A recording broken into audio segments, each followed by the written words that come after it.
Hello. So this week I wanted to talk to you about robotic mowers. Now it's not going to be for everybody, so I've got a couple of tips to help you decide if a robotic mower is for you. And then if you decide it is for you, I've got some tips that are going to kind of go through things you can do to make your robotic mower experience much better, more relaxing, and essentially mean that you hardly ever had to mow the lawn yourself ever again. So I wanted to start with kind of who it's for and who it's not for. So if you're the sort of person that finds cutting the grass pretty boring, do you rather be sitting down, relaxing, having a drink, just basically anything except mowing the grass, then I would say a robotic mower is definitely for you. The great thing being now that actually it does the mowing whilst I'm sleeping. I mean, what more could you ask for? So who is it not for? I'd say primarily it's for people who want lines on their lawn. It's not something I particularly care about, but I have a number of friends who like to or see pride in the lines and the perfectness of the lines that they have on their lawn. If that's the case, more than likely a robotic lawnmower is not going to be for you, because most, if not all instances, it's pretty random in the way in which it cuts the grass. And so the mower that I got was actually a Flymo 1200R. I think I got it off of Amazon if I remember correctly. Oddly enough, I think I bought mine when it was on a discount and then proceeded to add an extension and a loft extension to the house, at which point it never got used for 2 years whilst the garden was in a bit of a state. Now the garden's done. It's now been working for a whole season and I'm pretty happy with it actually. So yeah, have a good look about, but I'm going to be talking around my experience of the Flymo 1200R. So the first one is manual. So you take it out of its little docking station, you carry it to where you want to start mowing, and just basically tell it to do a manual mowing. So I might do that if I want to get it to jump into life and kind of mow the back garden. But probably the best example of this is when I need to mow the front garden. So I pick it up, carry it over there, set it off, and for the next 2 odd hours, it'll happily go around eating up all the grass and then mowing for me, and then eventually kind of come to a halt and die somewhere in the corner waiting for me to pick it up and charge it again. The second function is auto. So for me, auto on a Monday, a Wednesday and a Friday, once in the morning and once very quickly at night, it'll actually come out of its docking station, start to mow, and then when it knows it's running out of battery power, make its way back to the base station. For most people that have got one lawn that they're doing, or one that's connected from back to front, they're going to be using the automatic option, simply because you kind of don't need to worry about it. It's going to go out and do it itself and then come back home and charge when it needs to. So auto mode is the second mode that I use. The other mode, less about grass cutting, more about getting it back home, is called home. So when you put home on, that actually sets the mower to go find the guide wire that will then lead it back to its charging station. And so it's very rarely used, I suppose, in my instance, because I'll normally pick it up and carry it. But there is on that one a particular home mode to get it to go back to the station. And the last thing is actually the height of the grass cutting. So there's a setting for cutting the grass that I've now put kind of almost down to 1, right down to the bottom. They're not necessarily collecting the grass, but they're kind of mulching it. And so progressively you might decide to bring the height of the grass cutting down to cut even more and more. So that essentially 2-3 times a week in my instance, the mower is going to go around the grass and shave just a tiny few millimeters off of what it did a couple of days ago. So one of the things you'll want to consider is the area or the surface area you need to cover with your robotic lawnmower. And so when you're looking at the robotic lawnmower that you're going to choose to use, make sure it's capable of kind of covering the area that you have for your garden. The second thing whilst you're doing that you also want to look at is the maximum incline you have anywhere in your garden.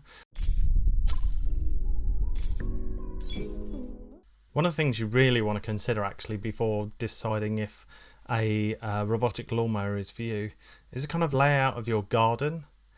So if you have a garden that is just one big expanse of grass, there's no little islands, there's no narrow passages to get through, then you're totally fine for a robotic lawnmower.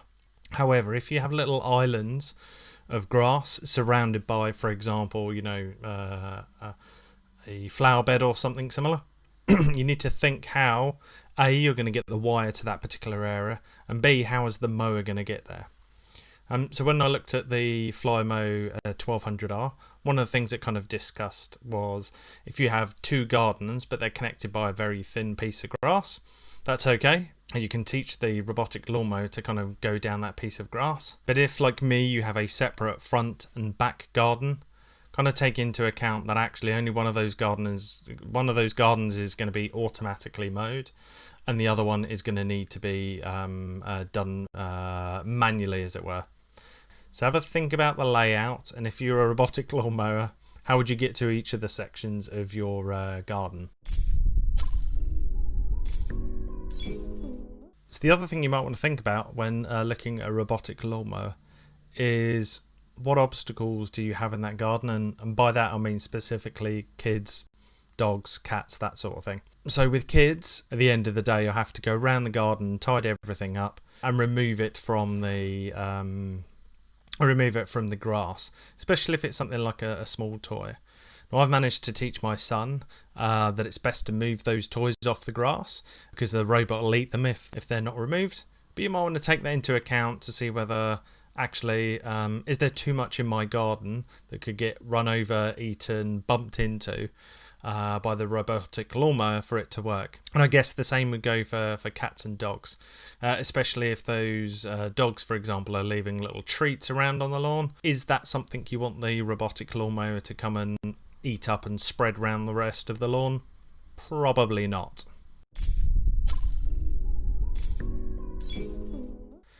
So one of the things you might need to think about is the other obstacles in your garden outside of pets and children and children's toys. So one of those, for example, might be a slide. So slides tend to be quite low down to the ground for obvious reasons. And one of the things I've found with my robotic lawnmower is every so often the robotic lawnmower decides it wants to go for a nice visit up the slide and then kind of gets wedged and can't get back down again.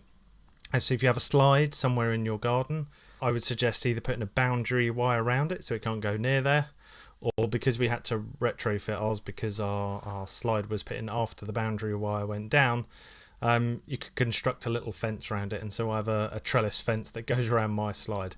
The other thing you want to think about is actually areas that it might get stuck under.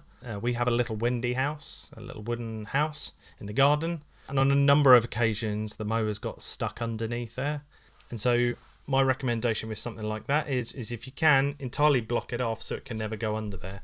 So think about obstacles like that, kind of put yourself in the mind of if you were a robotic mower, and have a look around your garden to think about the different type of obstacles that it might get stuck in front, behind, under, maybe even try and climb up.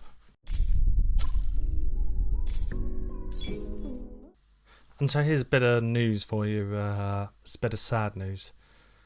You are going to need to cut the lawn at least once a year. So what I've found is after the winter where you've put the lawnmower away, that first cut of the year you're probably going to need to do with a normal lawnmower. So take the time during the winter to have a think about it, prepare yourself for the task ahead. Perhaps buy yourself a treat that you can have after you've done that first and one only initial yearly mow. And then once that's out of the way, you can pretty much leave the robot up to it. That's almost correct. So the other thing that I found is, with mine at least, depending on how close or how well I've positioned the boundary wire, you might also need to do the edges as well. And so where I have a piece of wood like an upright and I have the lawn, the mower's kind of only coming up to here, So there's a thin line of grass that I have to go and trim once every so often. So, if I'm truthful, does it really remove the need to ever do any lawn mowing? Definitely not. Has it totally saved me a bunch of time not having to do lawn mowing because I can be asleep while it's doing it? Definitely yes. So yeah, you're going to have to do a little bit of lawn mowing, but this is pretty much going to get rid of the need to do most of it. So I hope you found this video useful. Don't forget to subscribe, share and comment, and certainly let me know if you think there are any other features available in a robotic lawnmower that other people should be considering. I've always wondered whether you can get a Wi-Fi connected one. Obviously that's a requirement. And the other thing I was wondering is actually, can you get ones that kind of integrate into the weather so that the mower doesn't go out when it's been raining, as it's going to find it quite hard to kind of cut the grass. Anyway, please let me know how you get on, and I'll look forward to hearing your comments. Thank you.